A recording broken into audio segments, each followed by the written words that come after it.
بے نسل لوگوں کی سب سے بڑی نشانی یہ ہوتی ہے کہ تم اسے جتنی عزت دو گے وہ تمہیں اتنی ہی تکلیف دیں گے۔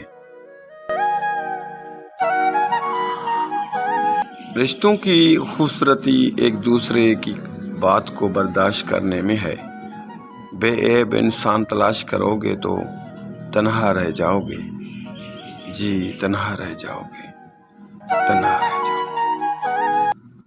جس معاشرے میں جہاں چھوٹوں کی زبانیں بڑی ہو جاتی ہیں وہاں بڑوں کے رتبے ختم ہو جاتے ہیں، ختم ہو جاتے ہیں۔ جی میں ایک بہت ہی نصیحت والی بات آپ کے نظر کرتا ہوں۔ میں تجربے سے کہتا ہوں کہ خوشی صرف پیسے خرچ کرنے سے ہی ملتی ہے، اسے جمع کرنے سے تو اس کی لالچ میں اضافہ ہوتا ہے۔